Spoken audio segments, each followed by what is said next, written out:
of the San Benito High School Board of Trustees to order. Thank you for your patience with us tonight, but we came pretty close. And with that, I would ask that you join me in the Pledge of Allegiance. Ready, salute. I pledge allegiance to the flag of the United States of America and to the republic for which it stands, one nation, under God, indivisible, with liberty and justice for all.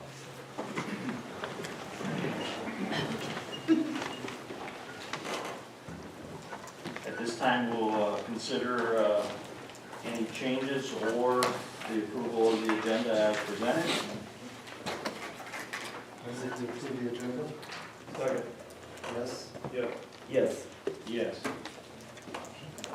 At this time, the board provides the opportunity for visitors that wish to introduce themselves to come forward to the podium and introduce themselves if you'd like. You're missing out, but... And we have public comment. Monica Rodriguez. You're up.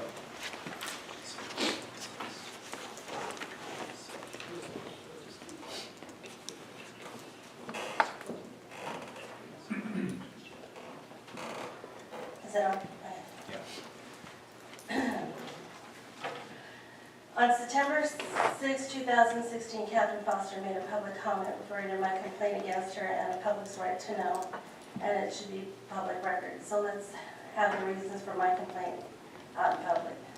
I do not have enough time to go into all the details, but here's a quick summary. I made a comment about the superintendent before closed session, which stated on the board's agenda it was about his evaluation. So I made a personal comment on my experiences and opinion about it. Catherine Foster tried to get my contact information, but my husband, President Rodriguez, to question me. I told him not to give it to her. When he ignored her request, she began to insinuate to him that in my comment I had knowledge of closed session information. When she got no response to her coercive language, she made a public comment on this, using the comment that she was quoted saying in the freelance. In Foster's public comment, she said I had said it, knowing it was not true. And if it were closed session information, how did she know and where did she get it from? She tried to get trustee and myself to do her bidding through coercion. The legal definition of coercion is the intimidation of the victim to compel the individual to do something an act against his or her will by using the use of psychological pressure or threats, accusing the victim of a crime, or disclosing any secret that would seriously impair the victim's reputation in the community. The investigator refused to discuss her comment with me, the reason that I had filed the complaint. He focused on the words I used to say they did not meet the legal requirement. Someone should have told me that my complaint was going to be held to a judicial court standard, so I could have had an attorney there. The investigator focused on her rights to slander according to her First Amendment rights. Slander is not protected if there is evidence. He ignored my rights and focused on her rights to speak. He failed to mention that if she was doing this in her official work position, her speech was not protected. My complaint was not a frivolous complaint. It was about protecting Foster in the district. Evidence was ignored, and it was not revealed to me. Foster violated board policy by trying to stop me from complaining. Knowingly or unknowingly, the district spent a lot of money to defend Catherine Foster.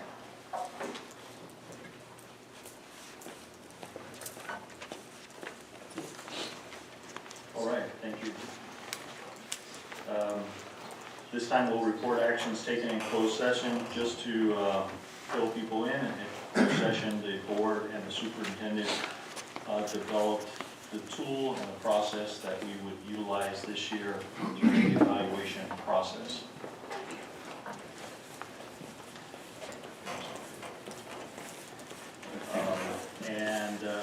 We have that tool in our draft form, and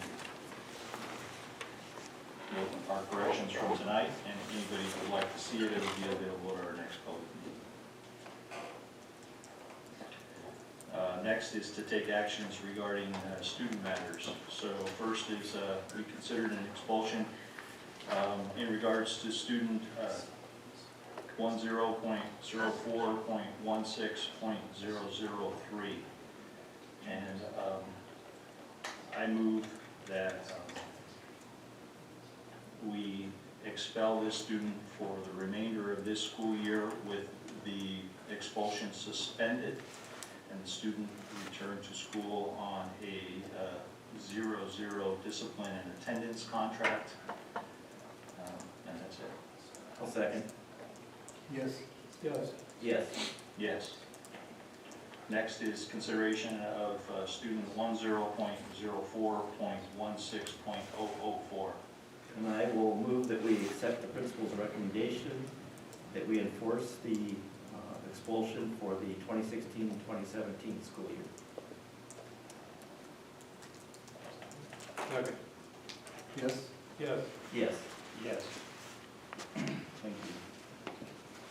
Next we have consideration of the September 20th regular meeting minutes.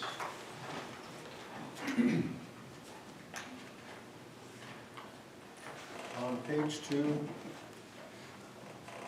very at the very bottom, CASC is an international event with schools from China, Russia, Mexico, and other countries participating. Can we drop off with schools and just say with students? Because schools are not represented, there are more students coming on their own from these countries.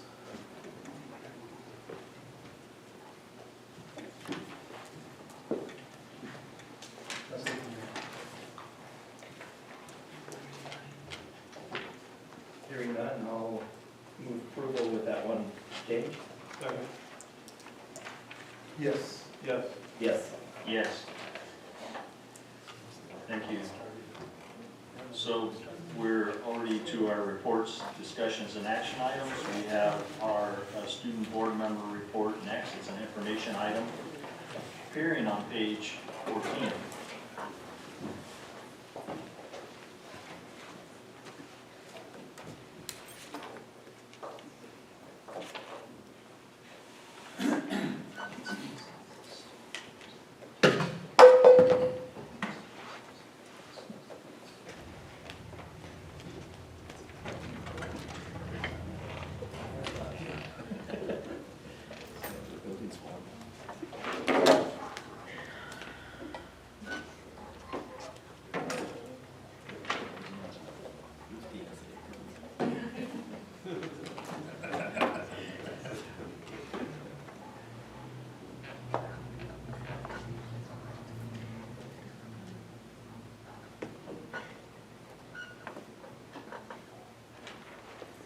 Hello, my name is Cameron Cazares, and I'm the student board representative. I do have a lengthy presentation today, so I'd like to elaborate on a few ideas, also going through my entire slide, if everyone is okay with that.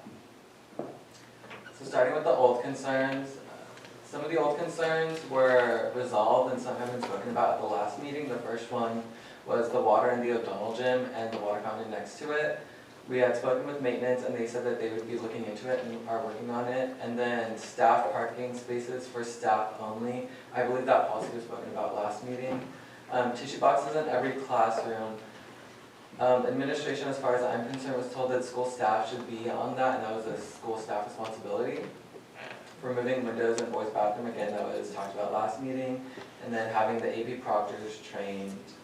Elaine Clower elaborated on this, and she said that they were trained, and they had an hour-long session of training, and were also followed up with an evaluation, and that because of the time issue, that digital clocks would be talked about for this year's AP test.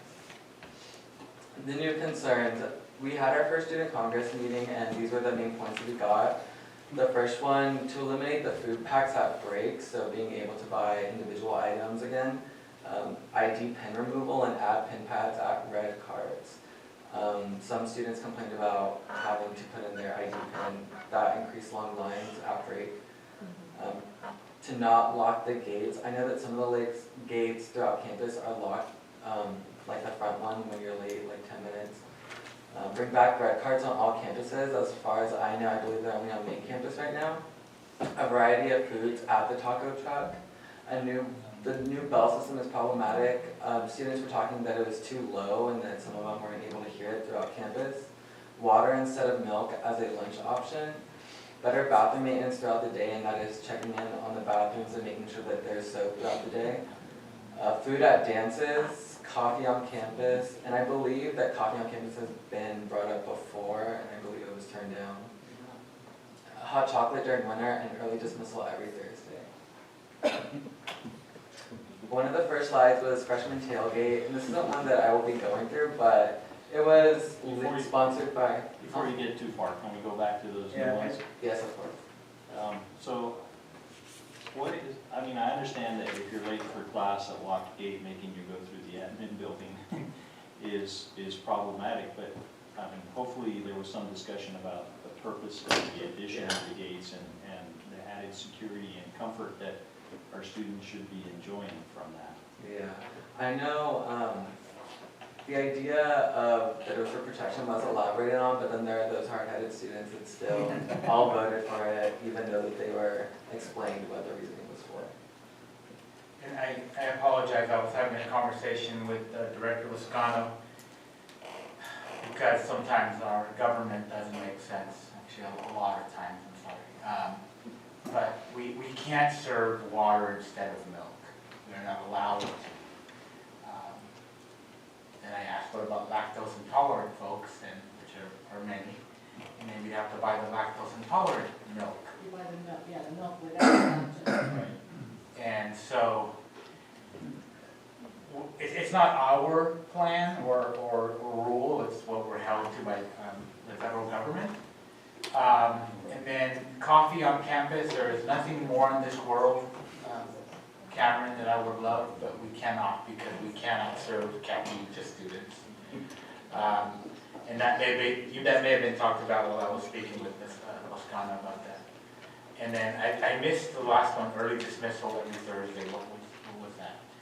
Some students just wish that they could get out early every Thursday. There was no additional explanation or elaboration on it. It was just, I want early dismissal every Thursday. Well, there is a bell schedule committee, whether it's formed and it's active right now, and they are looking into perhaps piloting or eventually adopting a different bell schedule, and that is one of the options. And I don't know if it's on Thursday, but it's an early day, once a week, to provide collaboration for teachers and staff. So you may not, these folks or students may not be very far off. So it's a possibility that you'll be in college. Is there a simple fix for the ID pin that's necessary at the card? I mean, you have pad there. Is there some technology that could be used? If I may ask, what was the reasoning for adding the ID pin at the cards?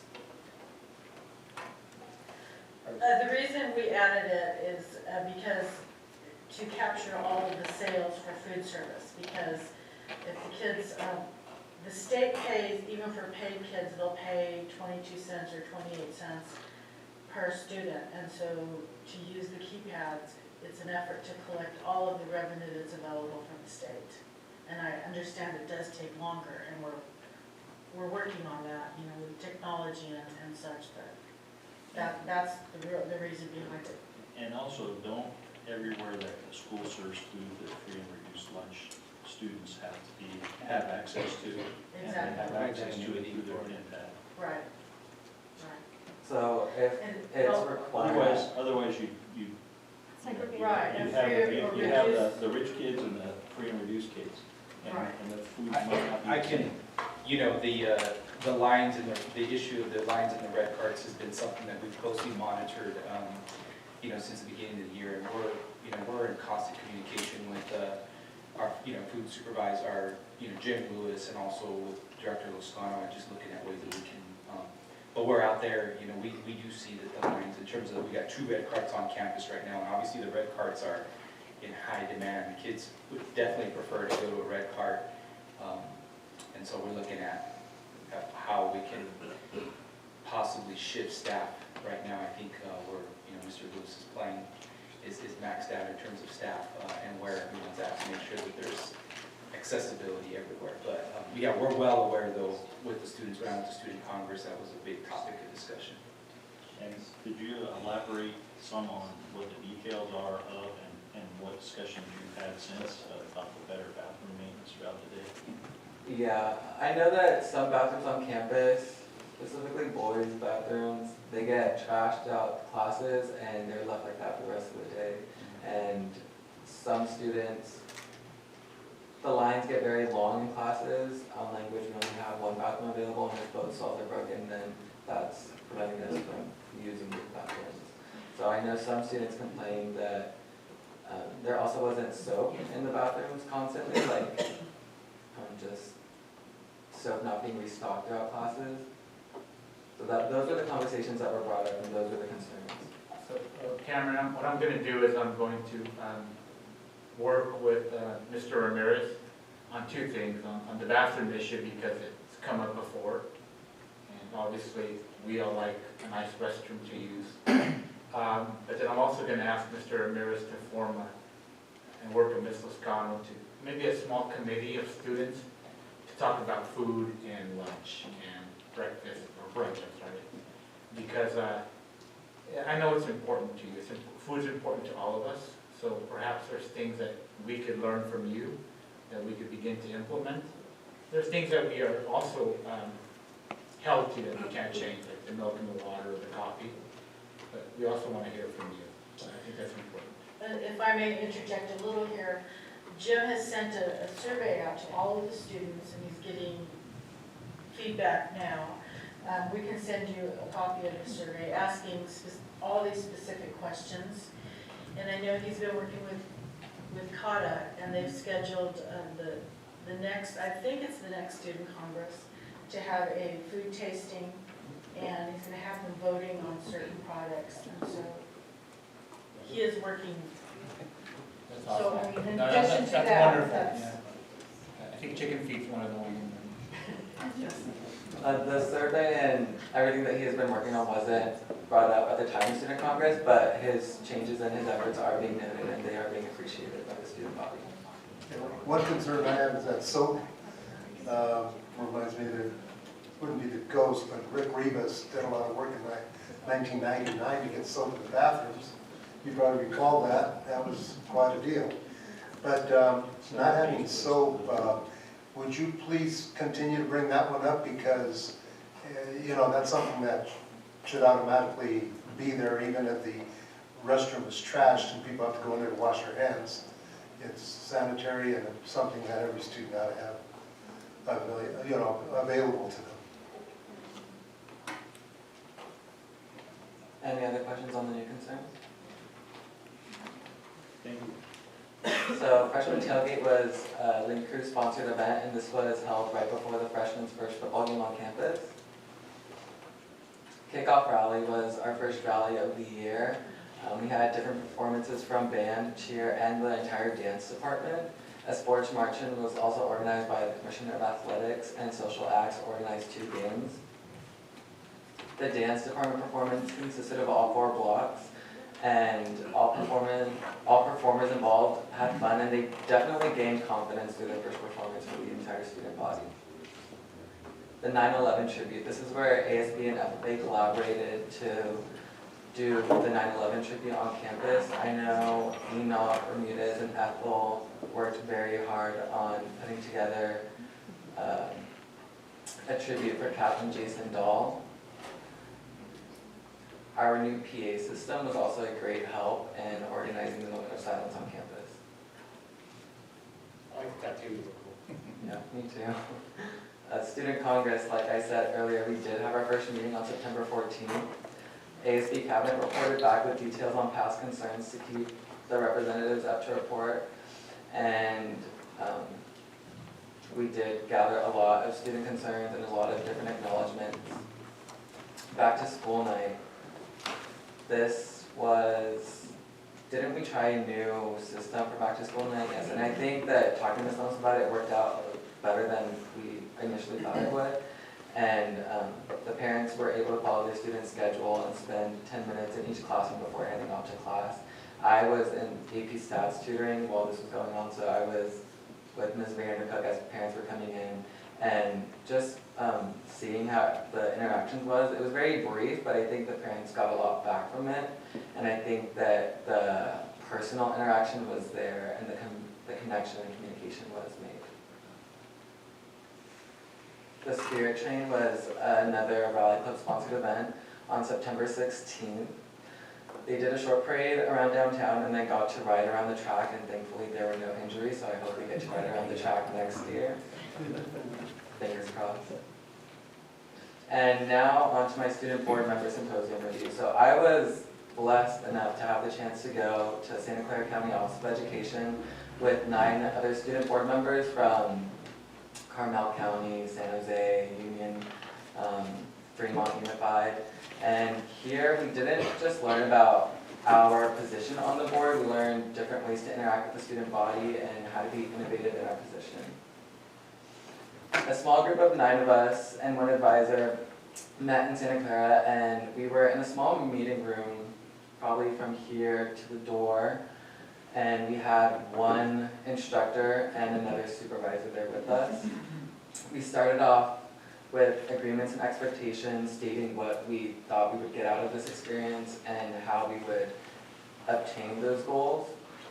The session started slow because of slight confusion throughout each other's positions. I don't think that many of the other schools knew what their position entitled until I started speaking up, because I think I have a pretty solid idea of what I'm supposed to do.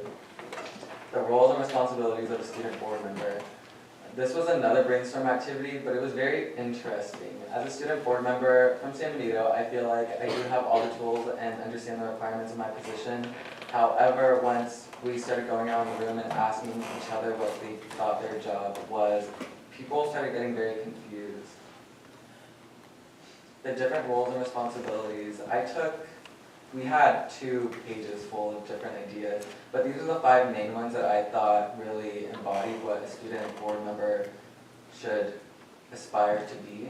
1 that gathers student concerns, 1 that voices said concerns to the board, 1 that represents them, presents them professionally to the board, 1 that is an active in learning student rights, and 1 that seeks way to ensure student well-being. There are different levels of boardsmanship, and this was the first thing that I learned. There's level 1, which is the reporter, and they simply just report back. The second is the member, which I am, and they are recognized as a full member up to the board with notable rights denied. They are not allowed to vote or motion or to attend closed session.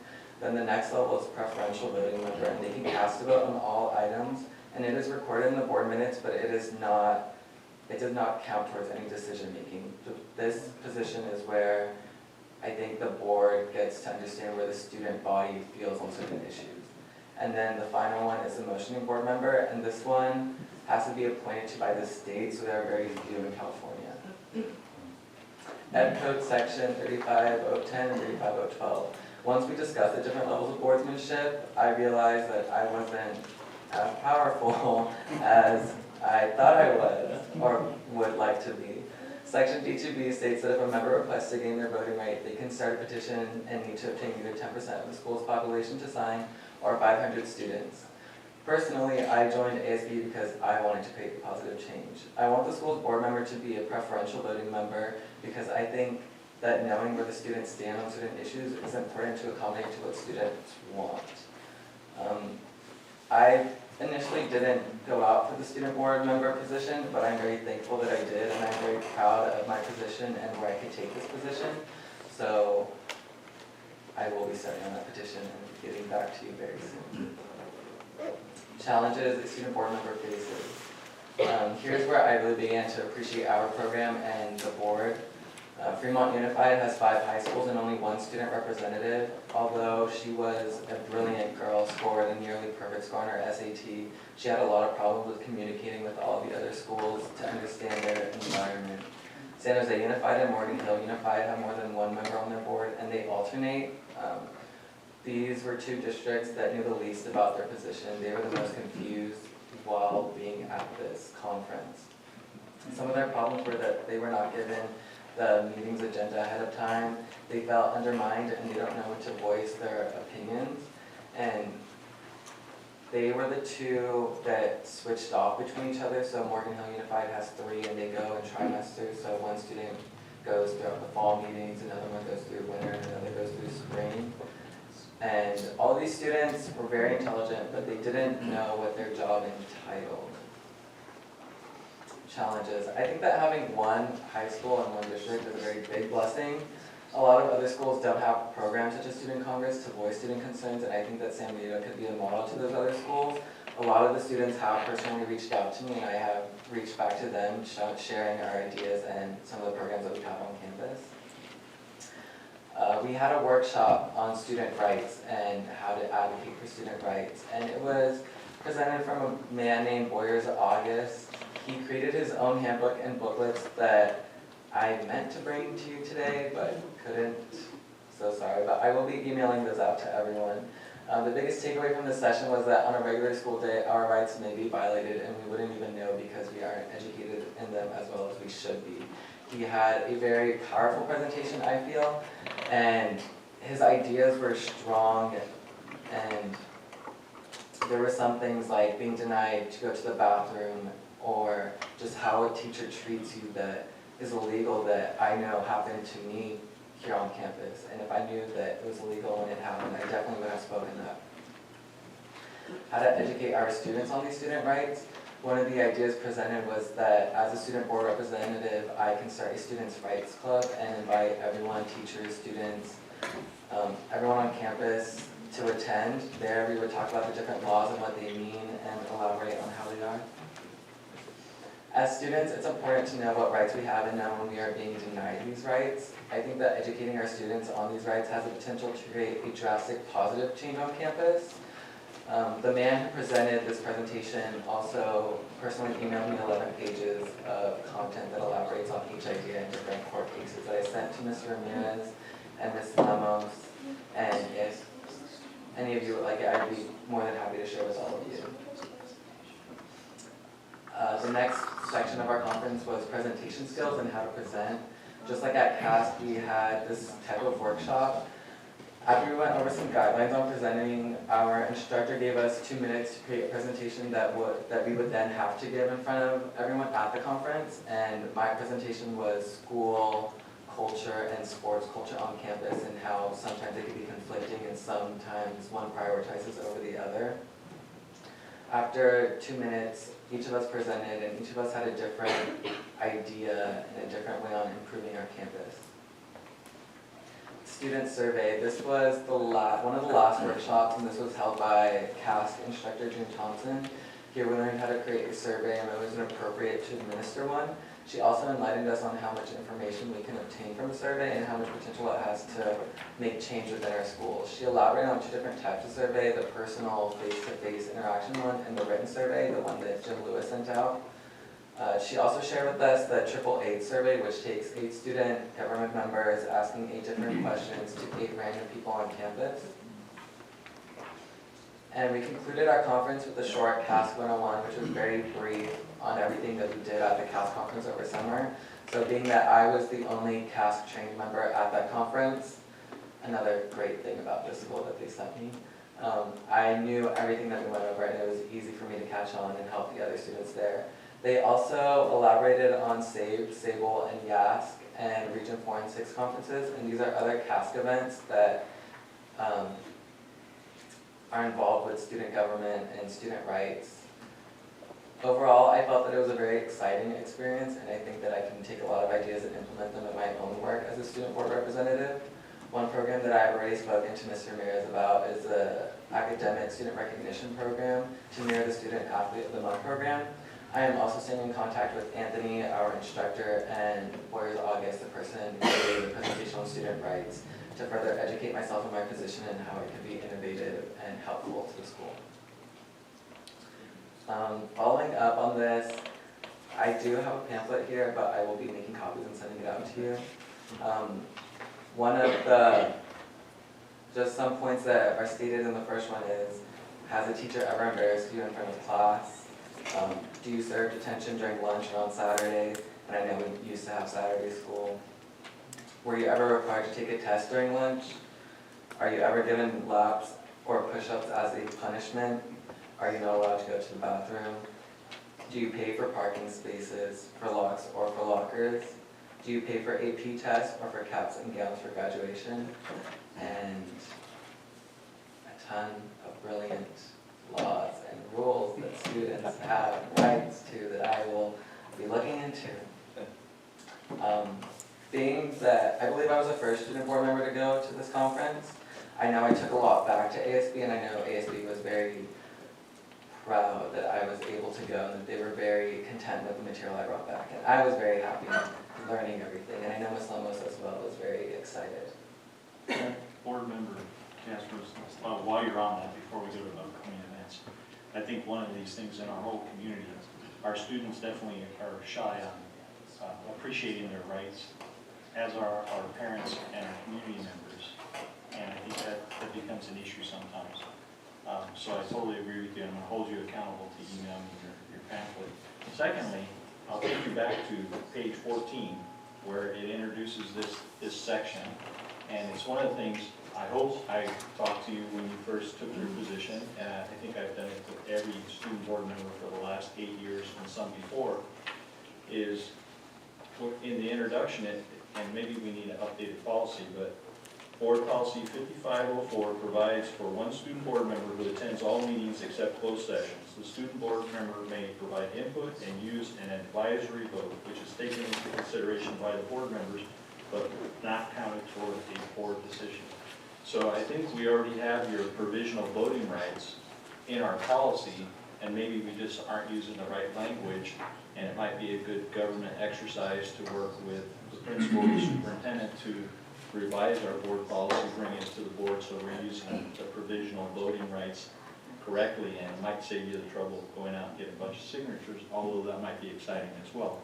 But I think I've encouraged every student board member to utilize their, their greatest voice and record their vote for the record and represent their constituency. So I applaud you for the anticipated votes that we'll get from you. I just know that speaking with Ms. Lemos, we had both been under the impression that I was only here to report back and forth as like a member. So I think what I would appreciate is having that, and then sending that to Ms. Lemos so that when future people apply for this position, they know everything that they're entitled to. But yeah, I'm very excited, and I'm still going to do the petition, because why not? I love it. The first time we went to this was Molly McCullough, and she came back as enthused as you were. But one of the things we lacked was, I kind of sense a driving force in you that wasn't there. And when she went out and looked for the issues, it didn't come back the way she was planning, and I told you about that. So yeah, I'd like to encourage you to continue to learn more about student rights, and I'd like one of those pamphlets. But be aware of that presenter did take a lot of shortcuts, and so we need to make sure that you definitely have the right information. As far as detention at lunchtime, I remember my students looked at me and I said, you give them up as soon as they tell you you have an option after school or lunchtime. The minute you say lunchtime, you've agreed to it. So sometimes some students aren't aware that they actually give up their rights. So I was letting them know that. So thank you for this. This is really important. Thank you. Following up with my entire presentation, we do have some upcoming school events. Night rally, which already happened, but that is where homecoming royalty was announced, and we did have different cheer performance and dancing performances. Cross country also ran around the track with torches, which was very exciting. And it is the only night rally that we have throughout the school year.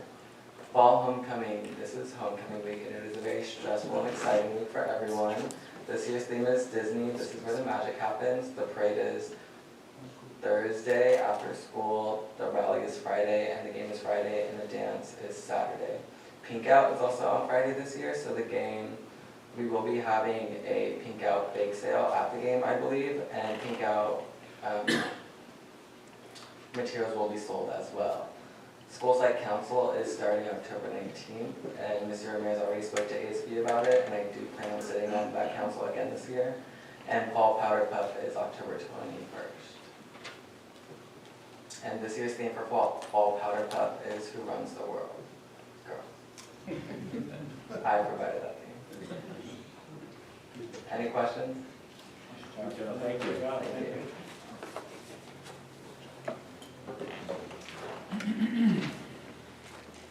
All right, now we have a presentation from Mr. Thatcher on adjunct duties. Appears on page 41.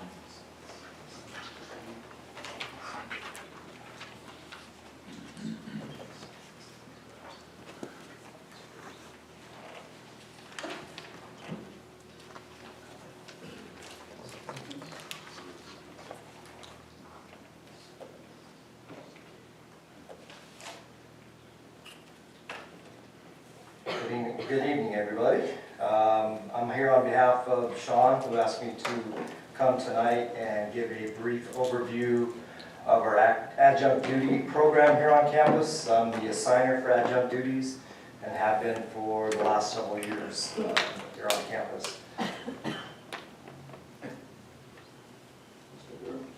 Todd, before you move on, Yes. the last several years, who was the last one before you? Was that Frank Muto? No, we had a couple in between Frank. It was Antonio Bencomo was the last before myself. So since between Frank and I, there was some adjustments that needed to be made, some stumbles throughout the year. So Sean came to me and asked me if this was something I was interested in doing, and we sat down and talked about it, and I said yes. So here I am.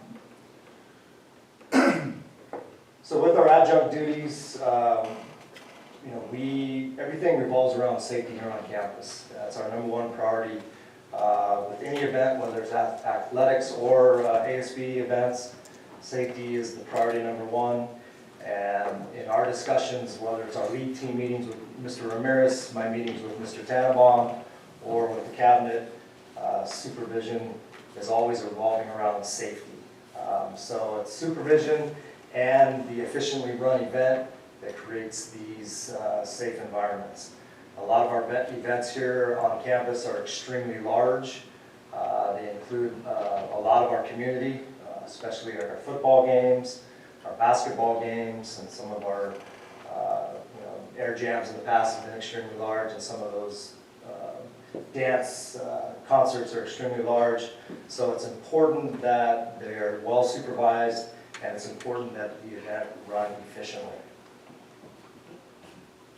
On a yearly basis, I work with Mr. Tannenbaum, I work with the administrative teams to evaluate our duties, to see what's working, what's not working. Since I've taken over, these are several of the adjustments that we've made on an annual basis. I'll get more in depth into points, but our swim meets are now 2-point duty. Duties are broken down by points, generally on their duration or when they fall. We decreased the number of teachers at some events just because we felt like we were overstaffed. We didn't feel like we needed 2 people to sit at a door for a freshman or JV volleyball game, so we decreased those. At one point, people were getting points for doing a JV water polo contest, and that was a 40-minute duty, whereas somebody else was doing a basketball game that might have been closer to 2-hour duty. So we adjusted things for equity. And over the time that I've been doing this, we've increased the number of teachers assigned to dances just because our dances are large and well attended, and we want to make sure that we have enough certificated staff on site. Our points, each certificated member is contractually obligated to perform adjunct duties. We're currently at 7 points worth of duties. 1-point duty, rule of thumb, 1 to 2 hours in duration. 2-point duties are longer in duration. We also assign duties on Saturdays or non-work days. They're voluntary in nature. Our staff can decline those duties if they so wish, but a lot of those duties are coveted because they are 2 points, and they can get the points out of the way a lot faster than a 2-point duty. Examples of 1-point duties are timers and scorers. Help run our events very efficiently. Having an adult on the scoreboard versus a kid eliminates a lot of problems. Football, basketball, water polo, teacher supervision, depending on what it may be, air jam, dance concert, those types of things, and we do ticket takers as well at different events. 2-point duties, all school dances. Work days on Saturday assignments, so we have like homecoming dance this week on a Saturday. Those teachers are earning 2 points. And we have also things on our February break. Assignments are given during non-teacher work days where we need staff to host and run events. And those people are rewarded with a 2-point duty for a 1-point assignment, so they get 2-point bonus there. Swimming and track and field are longer in duration, and those people are rewarded with a 2-point duty. Swimming wasn't that way, we made it that way. And that was as a request of a lot of certificated feedback on how much time they were spending out there. In May, we hand out a duty request form that allows all teachers to request what they would like to perform the following year. A lot of teachers give us input, like if they have a sun condition where they don't need to be out in the sun very long. All those things are taken into under advisement. Our club advisors, we have a meeting, committee meeting at the end of May to dole out percentages for our advisors for clubs, and they earn a reduction of their adjunct duties as per the directive of the committee. And then our less than 1.0 FTE members, their duties reflect their percentage of contract. This year's assignments were given out in September, hard copy and electronically, to all certificated and the administrative duties through the first semester. Yes? Is there a method that you use to prioritize amongst people that say all select for the same duty? Yeah, there's always an abundance of requests for door supervision at freshman basketball games. Very easy duty, right after school. People get it in, get it out. But I always share with the staff that that's a limited number. We have 140 strong, and if there's 140 requests from that, there's usually a pecking order. But what I found really is that there is a significant number of staff that likes to do the clock. There's a significant number of staff who prefer the drama and the concert activities more than athletic events. So it tends to work it out pretty well. I feel, and I know Mr. Campbell was here, but the feedback that I get are people are very happy that they're getting the requests for the most part. So I feel confident. Before we move on the club advisors earn a percentage reduction of adjunct duties. I remember there was criteria in order to earn a 100% club, a 50% club. Is that still in force, and what does it require, for instance, to be a 100% club? That's a good question. I'll have to defer that to Adrian. Yeah, so we definitely do, which is, as a principal, I didn't realize what a challenge that piece is, but we clearly, we do still do a criteria. I don't know all the criteria off the top of my head, but pretty much in May, just as we've done before, myself, Mr. Thatcher, Mrs. Lemos, activities director, we have representation from our teachers union. We all pretty much sit down and we take a look at and look at all the criteria for it within that sheet, and then that way it's not a subjective, 50%, 75%. So there is a clear-cut criteria, and last year, with the input of everybody, we did make some revisions based upon feedback that we had. That it wasn't, it was revised. It was some minor revisions based on some input, and then that was given out to every advisor at the club and class advisor meeting at the beginning of the year in the welcome back in service. And so, anyway, I don't know all the criteria off the top of my head, but we follow a criteria. Do you still require the club portfolio that includes the minutes, their agendas? Yeah. And Yeah, we've had clubs docked percentage for not providing evidence of what they're doing, because we, like I said, we don't want to make it a subjective process. We try to make it as objective as possible. Yeah. I want to just add very quickly, Mr. Thatcher, I had the unfortunate task of trying to figure this out for many years. And I tried every which way, first come, first serve, seniority, which almost killed me. I think this is a great way to do it. I mean, you can almost share this with other high schools because everybody's trying to figure it out. And I can tell you that when I last left my previous high school, we are probably getting about one more duty out of staff using the point system as opposed to an hour system. Because then the match ends early, it gets canceled, who knows, and all these things come into play, but this is a very strong system, I think. Nice job. And I know and I'm on that committee, just to add to it, I know when we do the portfollios and it has to include their minutes, their attendance sheets, from each meeting. And also part of that criteria is whether they participated in the parade, whether they were part of an air jam, whether they were in Club information day. yes, those types of things. So there's very clear, specific criteria. And what we try to do this going into next year is to make it more specific on the weighting of each of those ASB events and the weight that they hold towards this percentage. So I think we're trying to move so it's very clear how you're going to get 100%. For those of you that aren't aware, this actually promotes, for instance, the parade down San Benito Street. And we used to say, we're closing down San Benito Street and we don't have enough participants. That's crazy. This kind of thing lends itself to motivating advisors to do something, to be a part of that. Same with BLTs. You have a lot of signups for BLTs. Yes. Yeah, and those are part of the criteria as well. Just so your point, John, I think the Salinas Unified is 9 hours that you have to do, and it's a nightmare to keep track of the hours. There's no magic to this. This thing takes me hours upon hours to sit at my computer and put a name in the slot and put it on their tally sheet and to keep track and make sure, and it's really a balancing act.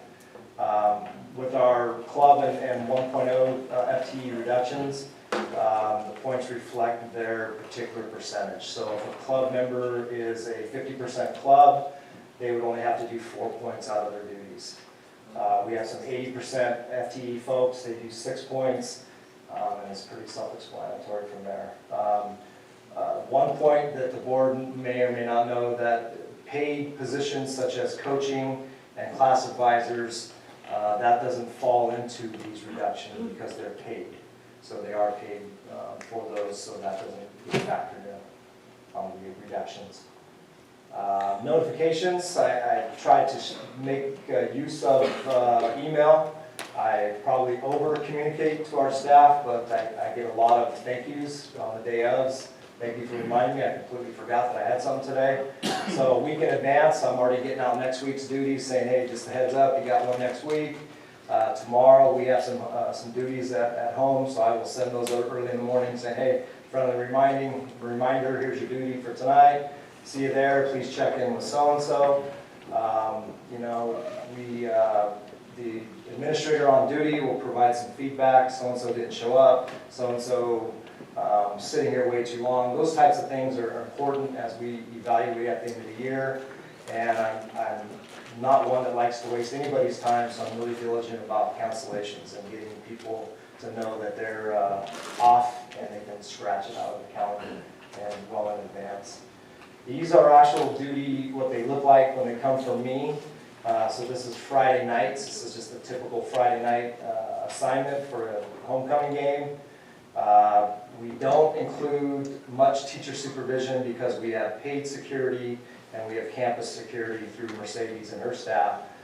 So this just reflects the ticket takers and the people running the clocks and administrative supervisions as well. So that would be a typical reminder that somebody gets on a week before. Hey Cindy, you're up. Please be there at 4:30. I get a lot of things from Cindy. Thanks, appreciate it. And we'll move on. This is the dance on Friday night. This is 4 certificated members and 2 administrators. And these are just the folks that are assigned. We get chaperones as well. And we also have other administrators that come to a dance or a football game. The athletic directors come into those, so that's not listed. It's just the assignments. Winter dance concert. This would be an example of a series of dance concerts. One administrator, one certificated member to help supervise those. And I know also that Mercedes Group is involved sometimes on the bigger drama productions or the concerts if they're looking at having a more of a flair to them where they anticipate a large crowd.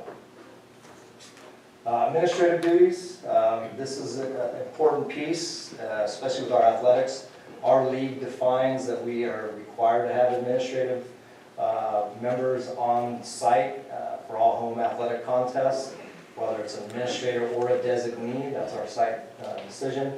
But that administrator partners with everybody that's working the event to ensure that the venue is safe, not only for our kids playing, our fans, our parents, and our coaches, everybody involved. We also assign administrators to go off-site when we have football, boys basketball, boys soccer, occasional baseball game where it's going to get crazy. We assign an administrator to go work with the host school, whether it's at Palma High School or Salinas High School, and work with their staff to help them supervise as well at an away event, which is very appreciated when other schools come and help us. I have a question on that, Yes. the administrative duty.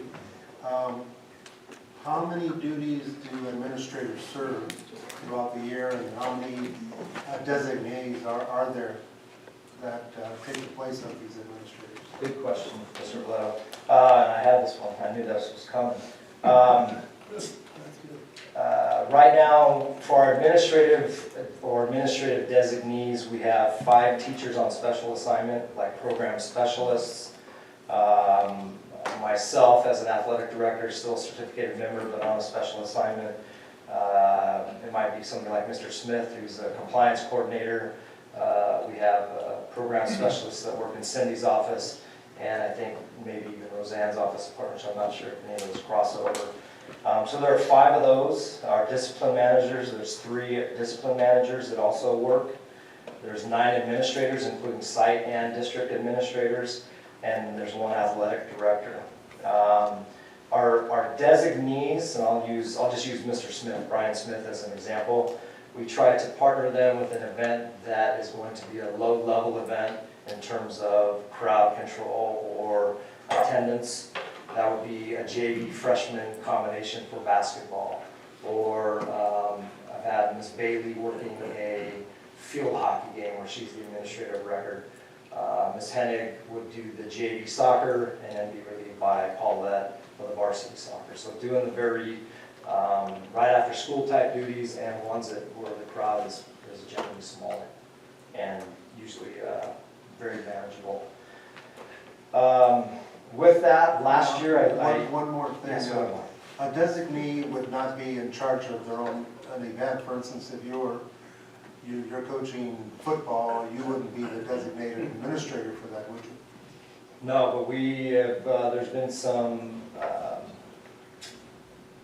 I know where you're going with that. That has happened, yes. Like, for example, the freshman football, I'm the administrator in charge of freshman football. But that might mean I'm in the snack bar, that might mean I'm doing a whole bunch of things as well. But it's an event where it's very manageable for one administrator. But you would not be the administrator in charge of a JV football game, right? I have not done that this year, no. Because you're the JV football coach. So we're going to be careful with these designees that they're not hopefully in charge of the event so they can concentrate. Because I believe that you administrators have to take care of gang warfare, drugs, somebody reported with a weapon, things like that require total and focused attention. So what my concern would be if you as a JV football coach were also the administrator of that event. I don't think that would be a good thing to do. So I think it opens us up to liability if something big happens and they're not able to focus in on their event. And I don't disagree with you at all. I would need some direction from Adrian or Sean or yourself or the board to give me some direction on that, because there's been some mixed messages on that. Okay. I got a Yes, question too. Is there a certain point system, number of events requirements for administrators as well? No, there isn't, and I used last year's numbers because they're handy to me. So here you go. Our low-level designees had 8 or less, just like a kind of kept it similar to what a certificated member, they could have 7. Our administrative personnel, between 14 and 16, the average was 15 duties. And the principal gets more because if we have a championship type event, they're required to be there anyways. And the AD had the most, he had more than anybody. So I understand my role as the AD and I take that on without hesitation. But it is a lot for our administrators. That's another 18 late nights for them each throughout the year. So it's a long work day on top of board meetings and top of everything else. So. And they probably consider that when they are thinking about going into administration or taking on the job of principal. I had no clue. Yeah, I just want to also add, there are, throughout any school year with athletics, anytime we may have a, situation, like a couple weeks ago, we had a little bit of a situation at a freshman in the parking lot at Alvarez, in the parking lot after a freshman football game. And, those are not on the list, but, when something like that happens, for example, I may not be assigned, or Mr. Dirks may not be assigned to that game, but we'll go out there in support of their administration to make sure that we help, there with any, crowd control or anything on our end and stuff like that, so. But I think you need to also add on the hours after the incident, that you and I and the AD, the assistant principal would work. Because I think, if I'm not mistaken, I kind of kept track on that following day, on that Friday. It was easily 3 hours that you and I were back and forth on the phone, talking about how we were going to approach that evening at Alvarez. So, I think it becomes a snowball when a serious issue happens. Yeah, so those are situations where you just got to drop whatever you're doing and make sure that you're out wherever an event is to help support any kind of concerns. And I know that, like our freshman reception, we only have 2 administrators assigned. I know it's all hands on deck. It's the same with the prom. I think we have 4 assigned, but I believe all administrators are at the prom. So there's a lot that aren't recorded, but there's people doing extra, no doubt about it. They should get the Baylor Spirit Award. This year, this is the numbers as they fell this year. Currently, we have 473 certificated assignments and 250 administrative assignments for a total of 723. All those top 473 are assigned out. The administrative assignments through December are assigned out, and the reason that we held off, or that I held off filling those blanks in, is because not all the spring schedules have been completed going into September. So we just got those, and we'll be finishing up the administrative assignments. So just to clarify, these are individual assignments. Yes. Some may be 2-pointers, some may be 1-pointers. Yes, these are individual assignments.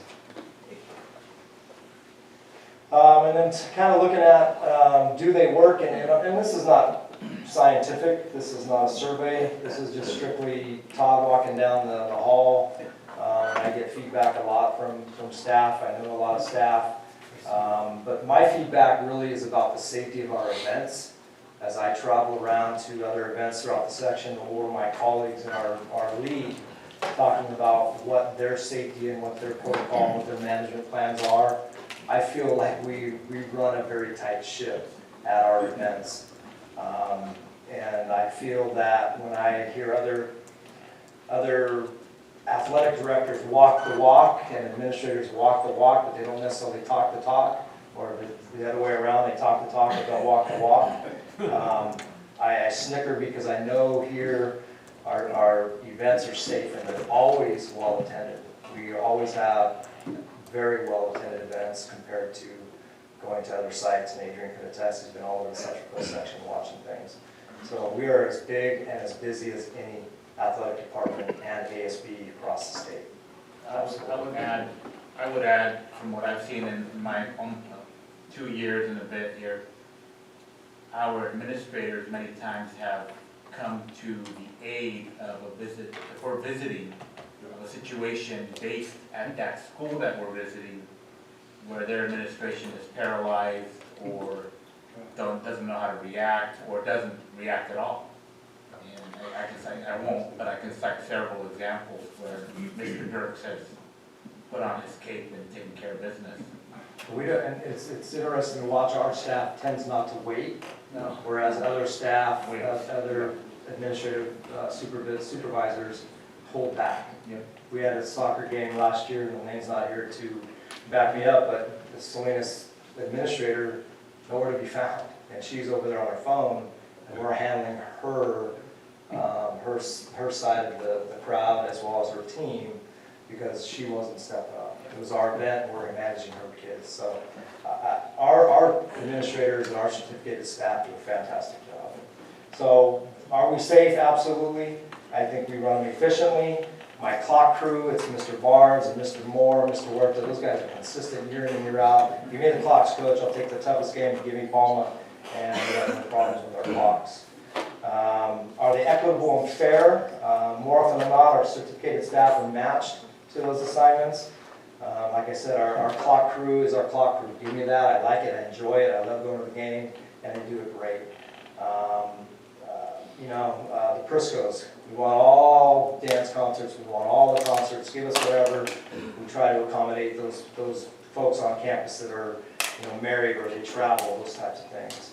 And our administrative assignments a few years back, I'll just use one of our former discipline managers like to do all the dances. Well, I was asked not to do that anymore, not to give one person all those same things. I was asked to spread them equally among the staff, including Saturdays and away events. We had, the same staff always going to the away events in Salinas.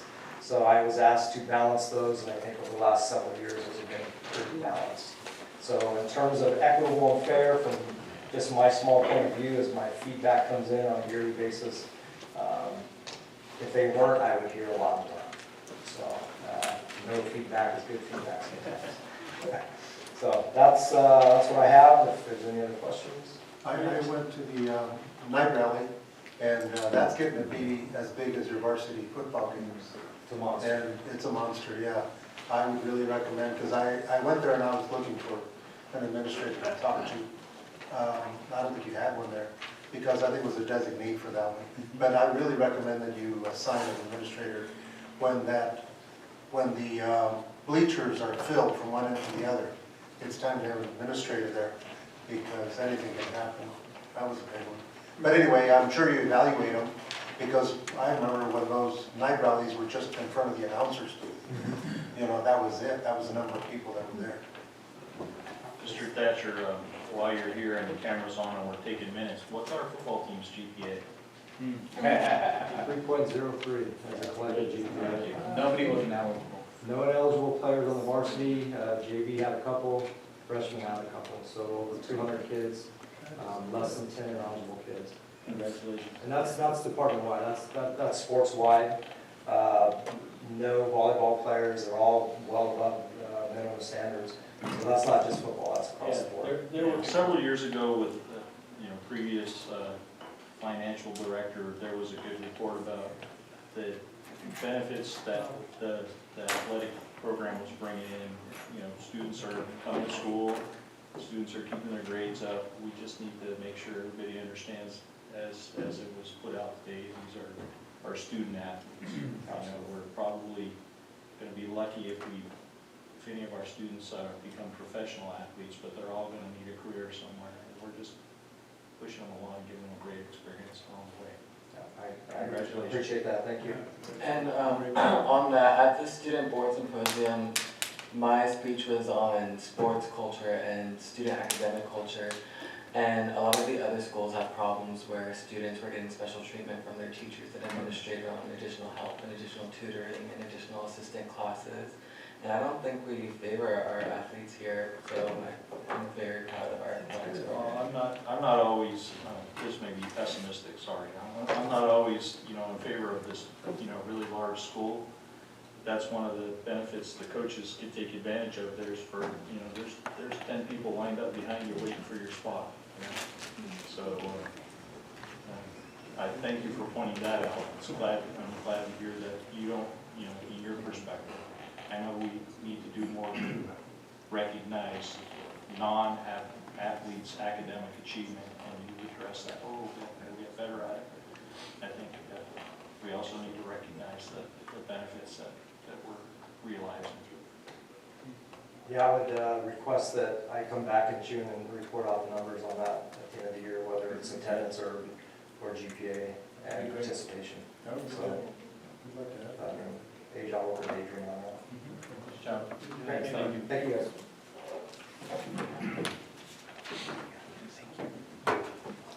Hopefully I don't get in trouble for that digression.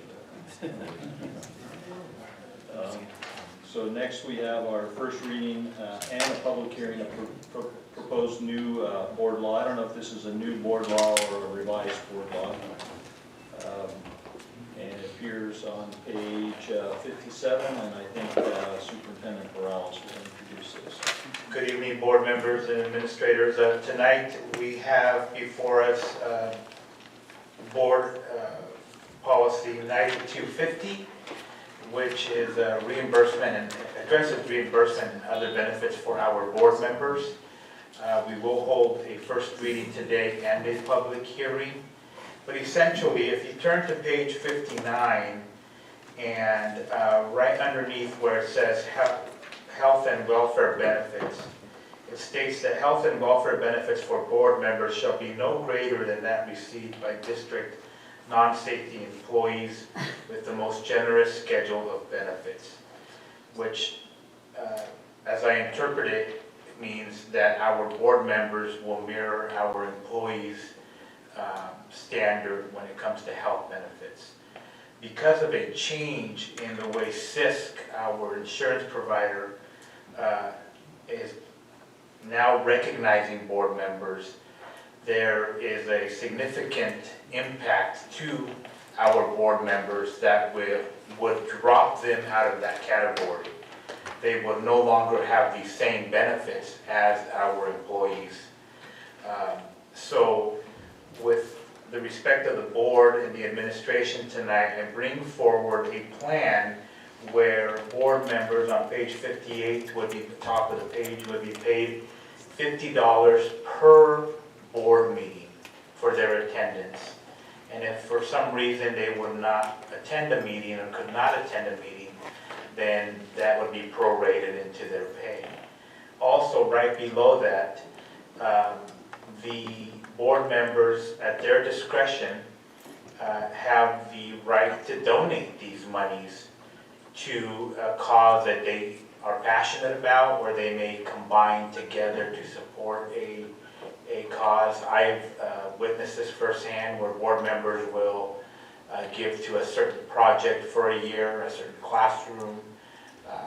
Perhaps it's a need in science usually, which is very materials oriented, or they can also, I've also witnessed where they all come together and work with the foundation and begin their own endowment or add to an endowment.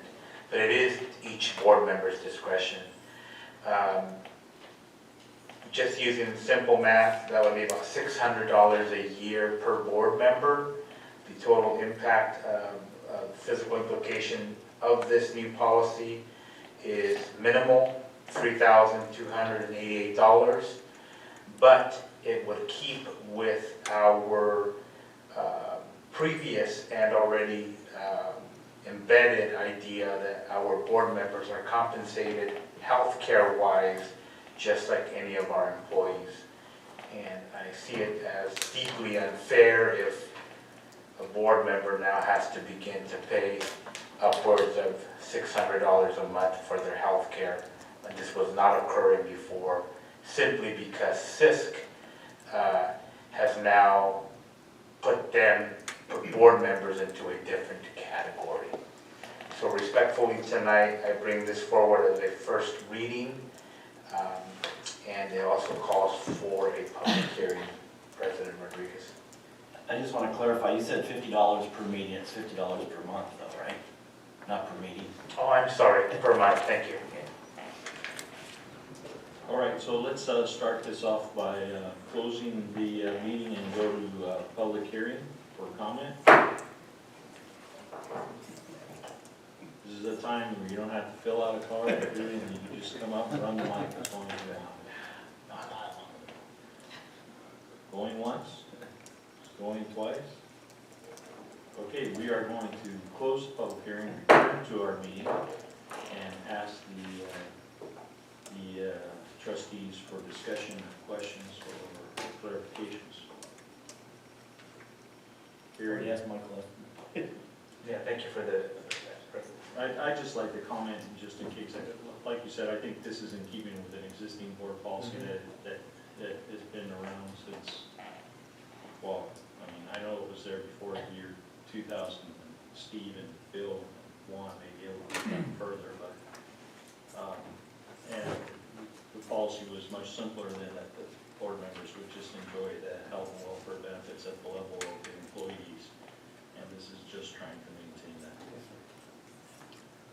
I will add this to it, that for a retired person like myself, if I was footing the bill for benefits, which I could do by taking on a part-time job, or if, we had the income, that might take away from what I'm able to do. I feel like I'm able to come down here, meet at any time. I'm able to do things that I couldn't otherwise do. So it's given me a lot of free time. So I appreciate the benefits. And I remember back then, many, many years ago, I felt good about the board getting their benefits. And I wish we could say thank you to whoever is in charge of that, because we become board members for various reasons.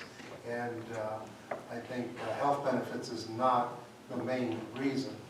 It's a real deep liking and concern for our district and our students.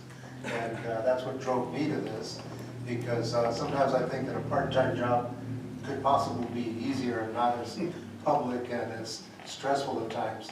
So I really appreciate the fact that you looked into this, John, and are able to, if you're able to do this, that would be great. And I like the idea of donating the amount to a charity, because in the end, everybody will benefit from that. so I think the idea of the donation, I have to want to give credit to Mr. Tenenbaum, who worked very hard on this with me. The idea of donating the money back is to make sure that nobody sees you as giving yourself a raise or making more money all of a sudden. But again, that is your discretion, and nobody will, at least not here, judge you if you keep the money or not. But this is nothing that's out of the ordinary. I don't know of a school district that does not provide health care or health benefits to their board members. Unfortunately, in some cases, it is at a very high cost for board members, where they're paying, the district is paying $1,000 per month to each board member, and even then, they have to add $600, $700, $8 to that to cover their health care benefits. So we are blessed and in a very good position, and we just want to ensure that that continues for our board. So with that, I will bring this back, it sounds like, at our next meeting on the 18th for formal adoption. And it is retroactive to October 1st, so your health care benefits should not be impacted in any way. All right, as he said, that'll come back. That was a discussion and public hearing item. We are, believe it or not, down to our superintendent's report, which appears on page 62. This evening, dear board, I don't have a long report. It's been a tough time for many reasons, and we have some staff that have gone through some difficult times lately, and just ask that you keep them in your thoughts and prayers. I believe all that I'm entrusted with has gone well. I cannot speak any more highly of the folks that are volunteering for our different efforts. I know that many folks over there, especially Miss Grissom, spent a lot of time at the fair this weekend. Also, Mr. Corrigan, who's sitting in the audience, all of you who all have volunteered for different efforts. It just is deeply appreciated. I will say that we have a very strong team, and we continue just to get stronger. And I'm just blessed to be able to work here and to continue that. So I don't want to keep us much longer than we have to. So that is my report. Thank you. All right, now we're up to trustees' requests for, or reports and requests for information on future agenda items. I have a couple, and that is true, a couple. The first one is I sure would like to see the grades and attendance at in the spring for our athletics program. I think that's something to brag about, and I think we got to deal with that. The other one I'm interested in is administration at lunch. We have more students than any football game when lunchtime comes around because we have a single lunch period. So I'd be interested in what time do the administrators get out there and how long do they stay out and where do they go. And what I'd like to do is come down here and visit and see if I went out to the Matson gym, who would I get to talk to there? I'd like to do that in the future. So, all right, and see for myself and kind of get a feel for the supervision part. I thank you.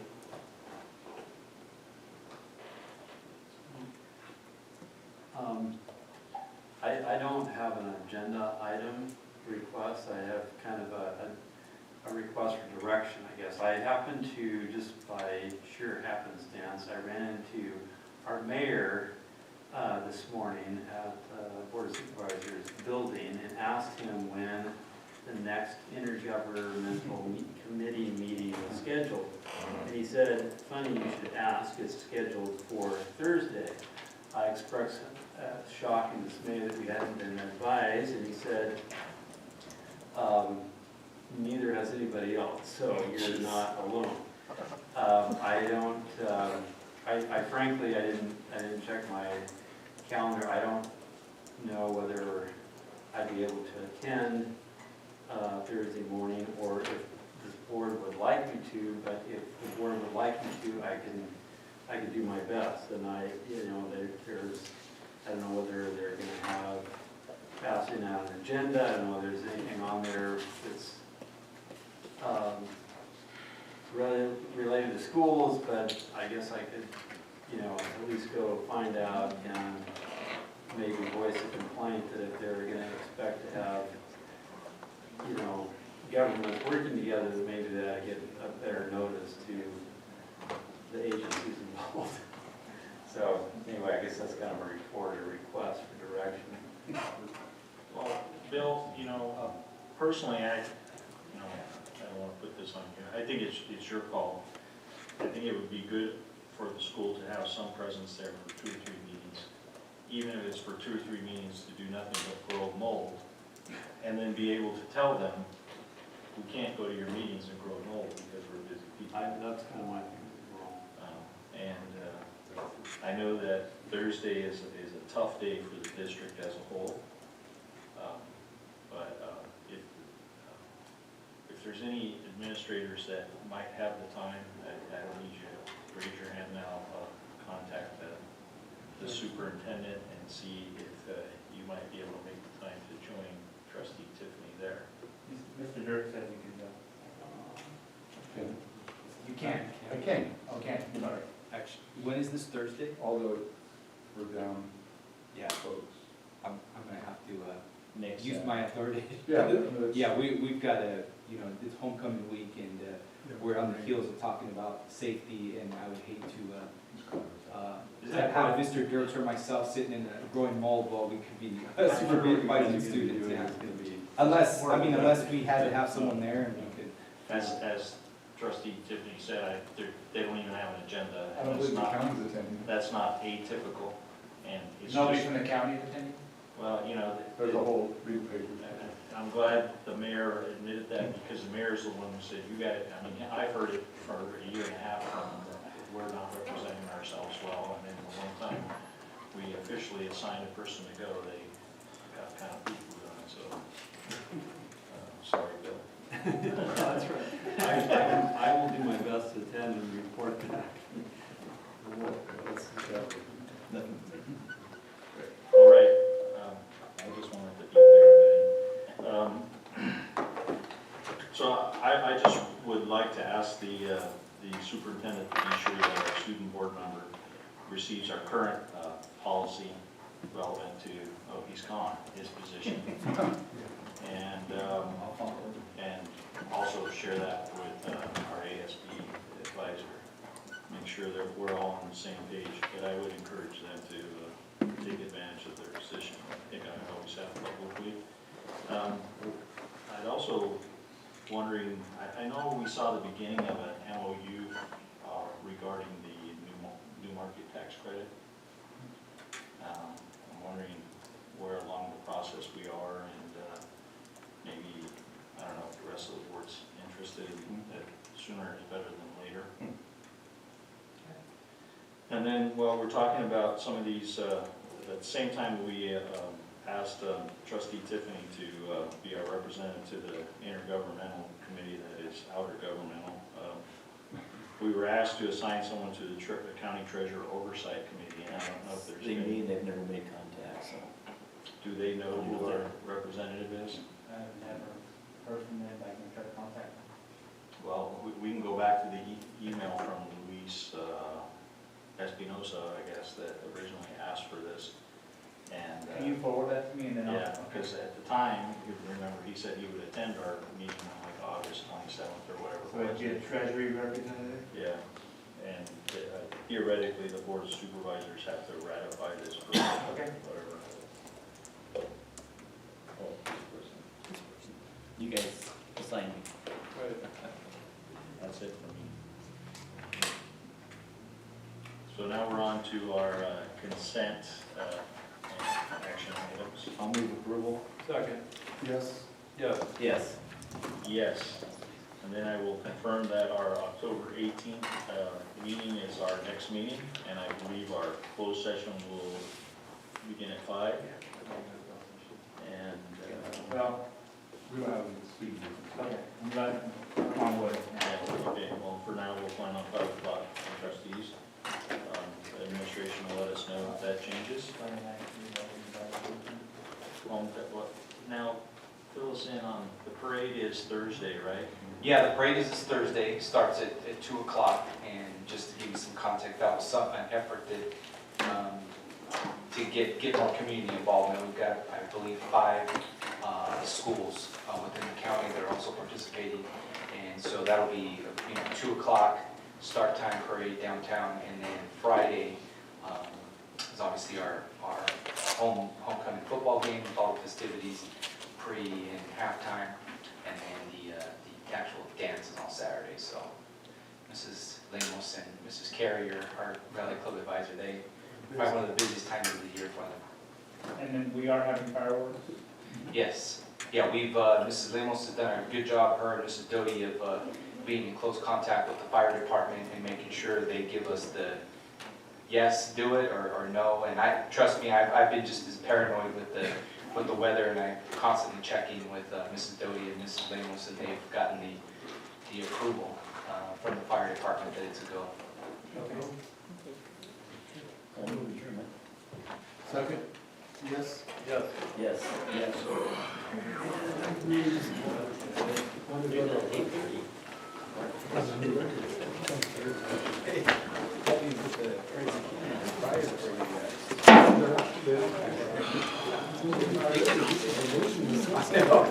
Guys? Help yourself. No? Kid turns down good stuff like that. We're all coming to, man. John? Bring the aquatic athletes in there early.